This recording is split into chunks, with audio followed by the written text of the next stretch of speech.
جس ملک کے فیصلہ ساز سیاستدان اور ان کی ٹیم میں موجود عالمی سودی مالیاتی نظام کے پروردہ معاشی ماہرین ایک ایسا عوام دشمن فیصلہ کریں جس کا کوئی جواز موجود نہ ہو، وہاں ترقی، خوشحالی اور عوامی فلاح کے خواب دیکھنا دیوانگی کے سوا کچھ نہیں۔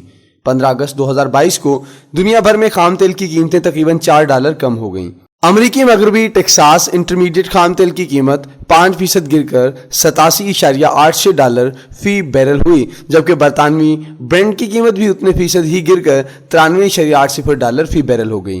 اب یہ قیمتیں 24 فروری کو روس کے یوکرین پر حملے کے وقت والی سطح سے بھی نیچے آ چکی ہیں۔ مملکت خدا داد پاکستان کے عوام کے لیے خوفناک دھچکا یہ نہیں کہ اس کی کابینہ نے قیمتیں کم کرنے کی بجائے بڑھائی ہیں، بلکہ یہ جھوٹ بھی بولا ہے کہ ہم نے IMF کے مطالبات پورا کرنے اور ملک کو ڈیفالٹ سے بچانے کے لیے یہ سب کیا ہے۔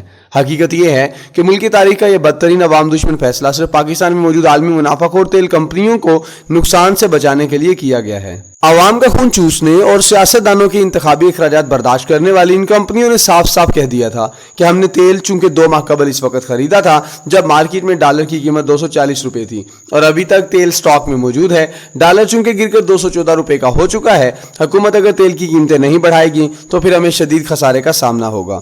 شرم سے ڈوب مرنے کا مقام ہے کہ کارپوریٹ وزیر خزانہ اور PDM کی پوری کابینہ نے 22 کروڑ عوام کے مقابلے میں صرف چند آئل کمپنیوں کے مفادات کو اہمیت دی اور عوام کی جیب سے سرمایہ لوٹ کر ان کی تجوریاں بھرنے کے لیے قیمتیں بڑھا دیں۔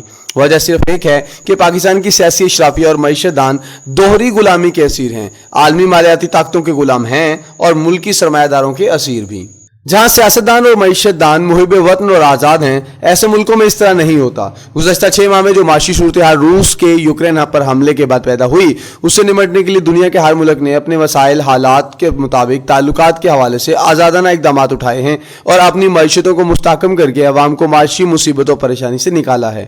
جنگ کا سب سے زیادہ اثر روس کی معیشت پر ہونا چاہیے تھا، لیکن حیرت کی بات یہ ہے کہ دنیا بھر کی کرنسیوں کی قیمت ڈالر کے مقابلے میں کم ہوئی ہے، مگر روس کا روبل جو جنگ کے آغاز میں $1 کے مقابلے میں 85 کا تھا اور جسے امریکی صدر جو بائیڈن نے کہا تھا کہ اب یہ ایک کاٹ کباڑ ہے، آج روبل 35% کی بلند شرح پر ہے اور $1 کے مقابلے میں 53 روبل آتے ہیں۔ ایسا کس طرح ممکن ہوا؟ ایسا صرف ملک سے محبت کرنے والے اور عالمی مالیاتی نظام سے آزاد معیشت دانوں اور سیاسی رہنماؤں کے فیصلے کی وجہ سے ہوا۔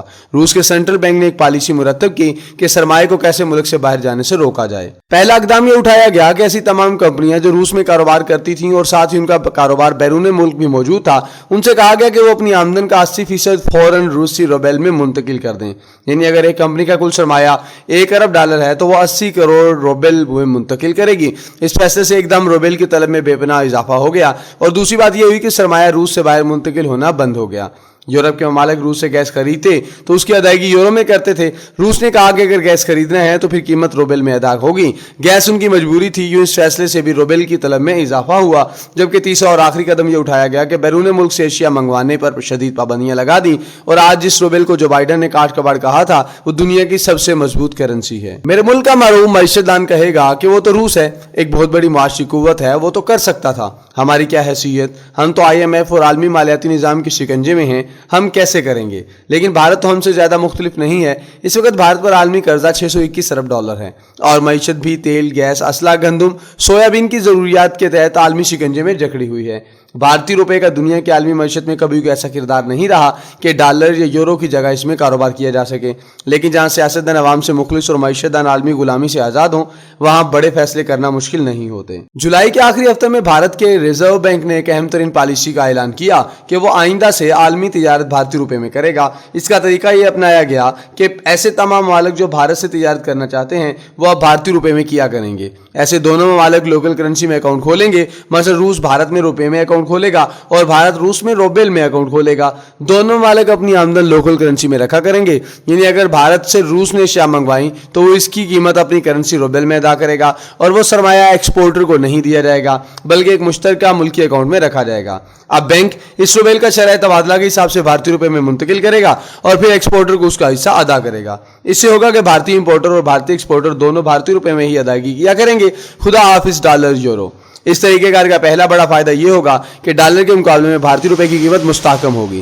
یہ ایک عام اصول ہے، جب تاجروں کو بھارتی روپے کی زیادہ ضرورت ہوگی تو وہ اسے ہی حاصل کیا کریں گے۔